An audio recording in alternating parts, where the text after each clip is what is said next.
जय श्री महाकाल दोस्तों, Mahakal exam crack में आपका स्वागत है। तो आज अपन सी टेट एमपीटेट जितनी भी टेट एग्जाम है सभी के अपन सीडीपी के 30 क्वेश्चन को देखेंगे। ठीक है, आज सेट नंबर 14 है। जिसने भी एक से ना देखा हो देख ले उनको। ठीक है, आज का पहला क्वेश्चन है, विकास की प्रक्रिया कैसी होती है। तो विकास की प्रक्रिया कैसी होती है? केवल मात्रात्मक, केवल गुणात्मक, मात्रात्मक और गुणात्मक दोनों, अनिश्चित और अनियमित।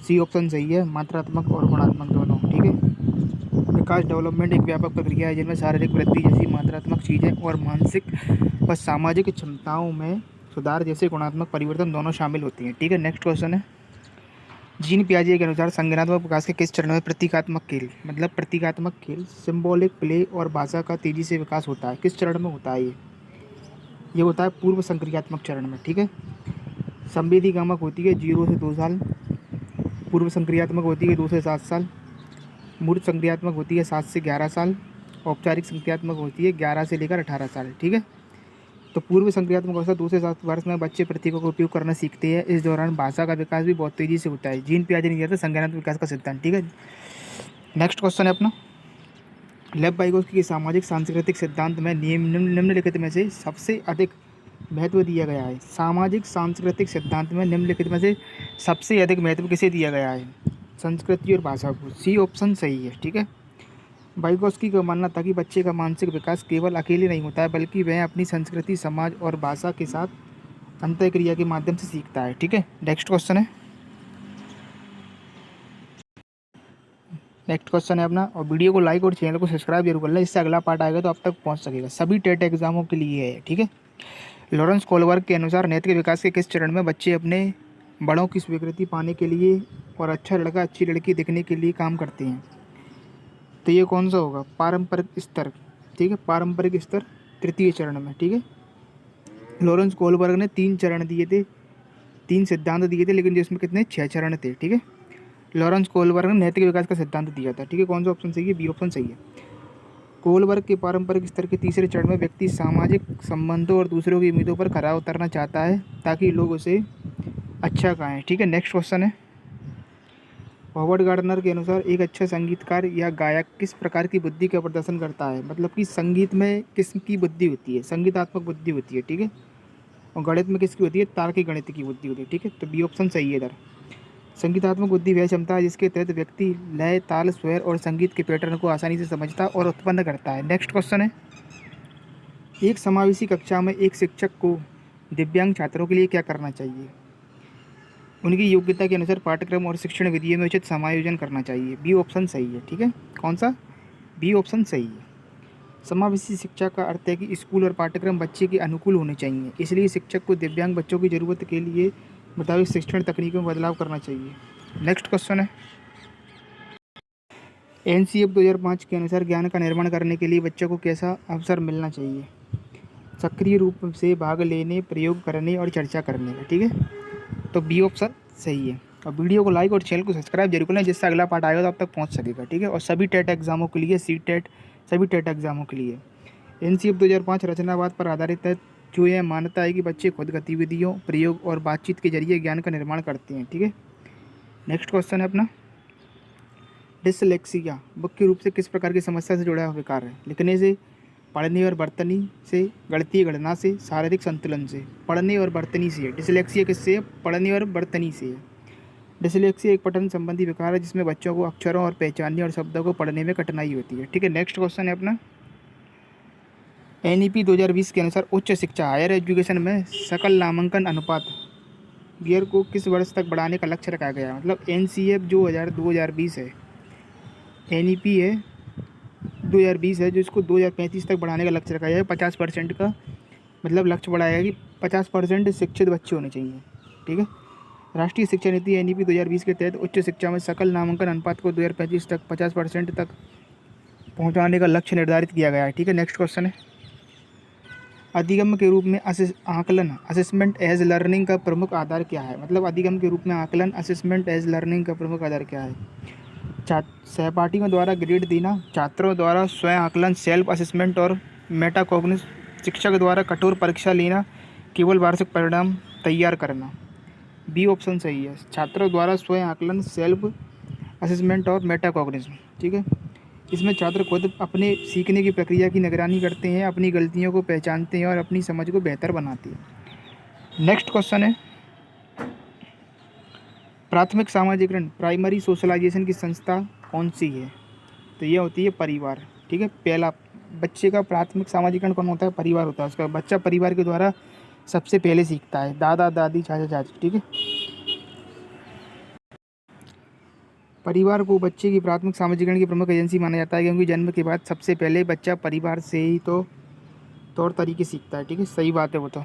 नेक्स्ट क्वेश्चन है, जीन पियाजे के अनुसार वह योग्यता जिसके अंतर्गत बच्चा यह समझता है कि यदि किसी पानी के गिलास के चौड़े बर्तन में डाल दिया जाए तो पानी की मात्रा वहीं रह जाती है, तो यह क्या कहलाता है? तो ये अहम केंद्रिता कहलाता है। क्या ये संरक्षण कन्वर्जेशन कहलाता है? जीववाद एनिमिज्म या अनुक्रमणीयता? तो ये कहलाता है संरक्षण करना। ठीक है, पानी के गिलास होती है, ये दो है, एक चौड़ा गिलास है इतना और एक ये ऐसा गिलास है। ठीक है, बर्तन में डाल दिया जाता है तो पानी की मात्रा वही रहती है, मतलब कि बच्चा संरक्षण करना सीख जाता है। ठीक है, इसका मतलब संरक्षण करना सीख जाता है। संरक्षण का अर्थ होता है यह समझना, विकसित होना कि किसी वस्तु के रूप या आकार में बदलाव होने पर भी उसकी मात्रा या द्रव्यमान में कोई परिवर्तन नहीं होता। ठीक है, नेक्स्ट क्वेश्चन है, वाइगोस्की के अनुसार सीखने की प्रक्रिया में एमकेओ कौन हो सकता है? एमकेओ मतलब मोर नॉलेज अदर। केवल शिक्षक माता पिता या कोई छोटा बच्चा सहपाठी हो जिसके पास अधिक ज्ञान हो। केवल कंप्यूटर, सी ऑप्शन सही है। शिक्षक माता पिता या कोई छोटा बच्चा सहपाठी भी जिसके पास अधिक ज्ञान हो। एमक्यू कोई भी ऐसा व्यक्ति हो सकता है जो सीखने वाले की तुलना में उस विशिष्ट विषय या कार्य में अधिक ज्ञानी या कुशल हो। ठीक है, नेक्स्ट क्वेश्चन है, कोलबर्ग के नैतिक विकास के किस स्तर पर व्यक्ति सामाजिक नियमों को अंतिम सत्य न मानकर न्याय और मानवाधिकार को सर्वोच्च प्राथमिकता देता है? तो यह किस में देता है? यह देता है मतलब कि न्याय मानवाधिकार को सर्वोच्च प्राथमिकता देता है, न्याय को देता है। इस उच्चतम कोलबर्ग का नैतिक विकास का सिद्धांत किसने दिया था? नैतिक विकास का सिद्धांत दिया था लॉरेंस कोलबर्ग ने। तो ठीक है, इसका ऑप्शन आपको कमेंट में बताना है आज कि इसका कौन सा सही है। ए सही है, बी सही है, सी सही है या डी सही है। एक ऑप्शन तो मैं यही बता देता हूँ कि ये नहीं होगा। ठीक है, तीनों में से बताना है कि तीनों में से कौन सा होगा। नेक्स्ट क्वेश्चन है, निम्नलिखित में से कौन सी आंतरिक प्रेरणा का सबसे अच्छा उदाहरण कौन सा होगा? पुरस्कार जीतने के लिए चित्रकारी करना, माता पिता की डांट से बचने के लिए पढ़ना, आंतरिक बताना है, अपनी रुचि और आनंद के कारण विज्ञान की किताब पढ़ना, कक्षा में पहला स्थान पाने के लिए पढ़ रटना। सी ऑप्शन सही है, अपनी रुचि और आनंद के कारण विज्ञान की किताब पढ़ना। अंदर से रुचि आएगी तो ये आंतरिक हो गया। ठीक है, जब कोई कार्य बिना किसी बाहरी पुरस्कार या दबाव के केवल अपनी जिज्ञासा और आंतरिक संतोष के लिए किया जाता है तो उसे आंतरिक प्रेरणा कहते हैं। नेक्स्ट क्वेश्चन है, वीडियो को लाइक और चैनल को सब्सक्राइब जरूर कर लें, जिससे अगला पार्ट आएगा तो आप तक सबसे पहले पहुंचेगा। ठीक है, और सभी टेट एग्जामों के लिए ऐसा नहीं है, सीटेट के लिए सभी टेट एग्जाम में आती है पेडालॉजी और सीटेट में सीडीपी आती है। एक प्रतिभाशाली गिफ्टेड बच्चे की पहचान के लिए सबसे उपयुक्त कक्ष रणनीति कौन सी होगी? उसे बार बार बस वही सवाल हल करने के लिए देना, उसे उन्नत चुनौतीपूर्ण और उच्च क्रम की चिंतन वाली गतिविधियाँ देना, उसे बाकी बच्चों से अलग बिठाना, उसे गृहकार्य से मुक्त कर देना। बी ऑप्शन सही है, उसे उन्नत चुनौतीपूर्ण और उच्च क्रम की चिंतन वाली गतिविधियाँ देना। प्रतिभाशाली बच्चे की बौद्धिक क्षमता अधिक होती है, इसलिए उन्हें साधारण कार्य बोर कर देती है, उन्हें उच्च स्तर की तार्किक समस्याओं की आवश्यकता होती है। नेक्स्ट क्वेश्चन है, दृश्य श्रव्य सामग्री ऑडियो विजुअल एड्स का उपयोग करने से छात्रों में किस प्रकार का प्रभाव पड़ता है? ज्ञान लंबे समय तक स्थायी रहता है और क्योंकि वह बहु इंद्रियाँ विकसित सक्रिय होती है, छात्रों की याददाश्त कमजोर हो जाती है, कक्षा का अनुशासन बिगड़ जाता है या शिक्षक की कोई भूमिका नहीं रहती है। ए ऑप्शन सही है। कौन सा? ए ऑप्शन सही है कि ज्ञान लंबे समय तक स्थायी रहता है क्योंकि बहु इंद्रिय सक्रिय होती है। ऑडियो विजुअल मतलब बच्चा देख भी सकता है और सुन भी सकता है। ठीक है, जब बच्चे किसी चीज़ को देखते और सुनते दोनों है तो उनके मस्तिष्क में उसका प्रभाव गहरा और स्थायी पड़ता है। और वीडियो को लाइक और चैनल को सब्सक्राइब जरूर कर लें। अब जेंडर एक डैश अवधारणा है जबकि सेक्स एक डैश अवधारणा है। मतलब जेंडर किसे कहते हैं और सेक्स का मतलब क्या होता है? ठीक है, तो जेंडर क्या होती है? जेंडर एक समाज के द्वारा बनाया गया है और जो सेक्स है वो जैविक प्रक्रिया है। ठीक है, तो बी ऑप्शन सही होगा। सेक्स जैविक भिन्नताओं जो शरीर रचना से तय होती है, जबकि जेंडर समाज द्वारा स्त्री और पुरुष के लिए तय की गई सामाजिक और सांस्कृतिक भूमिकाएं होती हैं। ठीक है, समझ गए होंगे आप। नेक्स्ट क्वेश्चन है अपना, कक्षा में सांस्कृतिक और भाषाई विविधता के होने पर शिक्षक को क्या करना चाहिए? इसे एक संसाधन के रूप में प्रयोग करना चाहिए, इसे नज़रअंदाज करना चाहिए, सभी बच्चों को एक ही भाषा बोलने के लिए बाध्य करना चाहिए, इसे एक संसाधन के रूप में प्रयोग करना चाहिए। ए ऑप्शन राइट आंसर है, इसे एक संसाधन के रूप में प्रयोग करना चाहिए। ठीक है।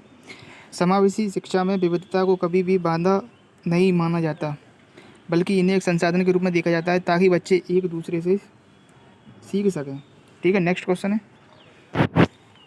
प्रगतिशील शिक्षा प्रोग्रेसिव एजुकेशन के जनक किसे माना जाता है? जिन्होंने करके सीखने पर जोर दिया था, ये दिया था जॉन डीवी ने। ठीक है, जॉन डीवी ने दिया था, बी ऑप्शन सही है। जॉन डीवी को प्रगतिशील शिक्षा का जनक माना जाता है। उन्होंने इस बात पर बल दिया था कि बच्चों को अनुभव और प्रयोग द्वारा करके सीखना चाहिए। ठीक है। नेक्स्ट क्वेश्चन है अपना, अधिगम अक्षमता लर्निंग डिसेबिलिटी वाले बच्चों की बुद्धि IQ सामान्यतः कैसी होती है? बहुत कम, 20 से कम, औसत या औसत से अधिक हो सकती है, केवल शून्य, हमेशा असाधारण रूप से उच्च। औसत या औसत से अधिक हो सकती है। ठीक है। डिसेबिलिटी ऐसा नहीं है कि कम बच्चों में भी, किसी में भी हो सकती है, औसत में भी हो सकती है, औसत से अधिक में भी हो सकती है। अधिगम अक्षमता न्यूरोलॉजिकल कारणों से होती है। इन बच्चों की बुद्धिमत्ता सामान्य या उच्च हो सकती है। इनका मंद बुद्धि होना आवश्यक नहीं है। ठीक है, समझिए, मतलब किसी में भी हो सकती है, एवरेज हो चाहे अधिक हो, किसी में भी हो सकती है। नेक्स्ट क्वेश्चन है, बाल केंद्रित शिक्षा चाइल्ड सेंटर्ड एजुकेशन में मुख्य फोकस किस पर होता है? शिक्षक के भाषण पर, बच्चे की व्यक्तिगत भिन्नताओं, रुचि और ज़रूरतों पर, कठोर अनुशासन पर, केवल पाठ्यक्रम की सिलेबस पर? बी ऑप्शन सही है, बच्चों की व्यक्तिगत भिन्नता, रुचियों और ज़रूरतों पर। बाल केंद्रित शिक्षा प्रणाली पूरी तरह से छात्र के इर्द गिर्द घूमती है, जहाँ शिक्षक का काम केवल एक मार्गदर्शक का होता है। ठीक है। नेक्स्ट क्वेश्चन है, कोलबर्ग के अनुसार दंड और आज्ञाकारिता विन्यास किस स्तर के अंतर्गत आता है? मतलब कि दंड और आज्ञाकारिता पूर्व पारंपरिक स्तर पहले ही चरण में आता है, पहले ही चरण में। ठीक है। कौन से चरण में आता है? तो ये आता है पहले ही चरण में। ठीक है। यह कोहलबर्ग के नैतिक विकास के पहले चरण का पहले स्तर का पहला चरण है, जहाँ बच्चा सजा से बचने के लिए नियमों को पालन करता है। ठीक है। नेक्स्ट क्वेश्चन है, पियाजे के अनुसार जब बच्चा नई जानकारी के आधार पर अपने पुराने स्कीमा में महत्वपूर्ण बदलाव या संशोधन करता है तो उसे क्या कहते हैं? उसे कहते हैं समायोजन, एकोमोडेशन। एसिमिलेशन अलग है और एकोमोडेशन अलग है। कौन सा ऑप्शन सही है? बी ऑप्शन सही है, समायोजन। जब पुरानी जानकारी नई स्थिति में फिट नहीं बैठती है और बच्चों को अपनी मानसिक ढांचे में बदलाव करना पड़ता है तो उसे समायोजन कहा जाता है। ठीक है। नेक्स्ट क्वेश्चन है, प्राथमिक स्तर पर बच्चों को पढ़ाने के लिए सबसे बेहतरीन तरीका कौन सा माना जाता है? व्याख्यान विधि, खेल आधारित और गतिविधि आधारित विधि, रटने की पद्धति या केवल लिखित गृह कार्य? बी ऑप्शन सही है, खेल आधारित, गतिविधि आधारित। छोटे बच्चे अमूर्त अवधारणा को सीधे नहीं समझ सकते, इसलिए उनके लिए खेल खेल में सिखाना सबसे प्रभावी तरीका माना जाता है। ठीक है। नेक्स्ट क्वेश्चन है अपना, यदि कक्षा में कोई छात्र बहुत अधिक शांत रहने लगा है और अचानक उसके व्यवहार में असामान्य बदलाव आ रहे हैं तो एक शिक्षक को क्या करना चाहिए? उसे नज़रअंदाज कर देना चाहिए, उसके इस बदलाव के पीछे के कारणों को समझकर सहानुभूतिपूर्ण तरीके से बात करनी चाहिए, उसे सबके सामने डांटना चाहिए, उसकी शिकायत तुरंत पुलिस से करनी चाहिए। बी ऑप्शन सही है। कौन सा? बी ऑप्शन सही है, उसके इस बदलाव के पीछे कारणों को समझकर सहानुभूतिपूर्ण तरीके से बात करनी चाहिए उससे। अचानक व्यवहार में बदलाव या अत्यधिक चुप्पी किसी अंदरूनी मानसिक तनाव या समस्या के संकेत हो सकती है। ठीक है, शिक्षक को सहानुभूतिपूर्वक बात करनी चाहिए। नेक्स्ट क्वेश्चन है, वाइगोत्स्की के अनुसार स्कैप फोल्डिंग क्या है? स्कैप फोल्डिंग किसे कहते हैं? लेव वाइगोत्स्की ने दिया था सामाजिक सिद्धांत। ठीक है, सामाजिक सांस्कृतिक सिद्धांत दिया था लेव वाइगोत्स्की ने। बच्चों को हमेशा के लिए दी जाने वाली सजा, सीखने के दौरान वयस्क और अधिक कुशल साथी द्वारा दी जाने वाली अस्थायी सहायता, पाठ्य पुस्तक का एक अध्याय, बच्चों की परीक्षा लेने की विधि। बी ऑप्शन सही है, सीखने के दौरान वयस्क या अधिक कुशल स्थायी द्वारा दी जाने वाली अस्थायी सहायता। स्कैप फोल्डिंग का अस्थायी सहारा है जो बच्चों को कठिन कार्य सीखने में मदद करता है और स्वतंत्र मिलने पर धीरे धीरे हटा लिया जाता है। नेक्स्ट क्वेश्चन है, अधिगम के लिए आकलन असेसमेंट फॉर लर्निंग का मुख्य उद्देश्य क्या है? शिक्षण प्रक्रिया के दौरान छात्रों की कमियों को पता लगाकर उनमें सुधार करना, सत्र के अंत में बच्चों को फेल या पास कराना, छात्रों की आपस में तुलना करना, बोर्ड परीक्षा के अंक तय करना। ये ऑप्शन सही है, शिक्षण प्रक्रिया के दौरान छात्रों की कमियों का पता लगाकर उनमें सुधार करना। इसका मुख्य उद्देश्य शिक्षण के दौरान यही जानना है कि बच्चे कहाँ अटक रहे हैं और उनकी कमियों को सुधार के लिए तुरंत फीडबैक देना है। ठीक है, नेक्स्ट क्वेश्चन है, अगला क्वेश्चन है अपना, एक रचनावादी कक्षा कंस्ट्रक्ट विजिट क्लासरूम की सबसे अच्छी मुख्य पहचान क्या होनी चाहिए? शिक्षक ज्ञान का एकमात्र दाता होता है। छात्र और शिक्षक दोनों मिलकर आपसी बातचीत और गतिविधियों से ज्ञान का निर्माण करते हैं। कक्षा में केवल नोट्स लिखाए जाते हैं या परीक्षा में नकल रोकने के लिए कड़े नियम बनाए जाते हैं? बी ऑप्शन सही है, छात्र और शिक्षक दोनों मिलकर आपसी बातचीत और गतिविधियों से ज्ञान का निर्माण करती है। ठीक है, रचनावादी कक्षा में बच्चे निष्क्रिय श्रोता नहीं होते, बल्कि वे सक्रिय रूप से प्रयोग चर्चा के माध्यम से अपने ज्ञान का निर्माण स्वयं करते हैं। नेक्स्ट क्वेश्चन है, और वीडियो को लाइक और चैनल को सब्सक्राइब जरूर कर लें, जिससे अगली क्लास आएगी तो आप तक पहुंच सकेगी। ठीक है, और आज का अपना लास्ट क्वेश्चन है। ठीक है, 30 क्वेश्चन का लास्ट क्वेश्चन है अपना 30 सेट का। उत्तर बाल्यावस्था मिडिल चाइल्डहुड के दौरान बच्चे में मुख्य रूप से कौन सा विकास तेजी से होता है? केवल कल्पना करने की प्रवृत्ति, तार्किक सोच, मूर्त चिंतन और सहपाठी के साथ सामाजिक संबंध बनाने की क्षमता, पूरी तरह से व्यस्त होने की भावना या संवेगात्मक अस्थिरता? बी ऑप्शन सही है। कौन सा ऑप्शन? बी ऑप्शन सही है, तार्किक सोच, मूर्त चिंतन और सहपाठी के साथ सामाजिक संबंध बनाने की क्षमता। 6 से 14 वर्ष की बाल्यावस्था में बच्चे सहपाठी के साथ मजबूत संबंध बनाते हैं, तार्किक रूप से सोचते हैं और मूर्त वस्तुओं के आधार पर वर्गीकरण करने में दक्ष हो जाते हैं। ठीक है, तो कमेंट में बताएं कि आपका स्कोर कितना है 30 में से। ठीक है, और वीडियो को लाइक और चैनल को सब्सक्राइब जरूर कर लें, जिससे अगला पार्ट आए तो सबसे पहले आप तक पहुंच सकेगा। ठीक है, तो मिलते हैं अपन अगले सेट में। जय श्री महाकाल।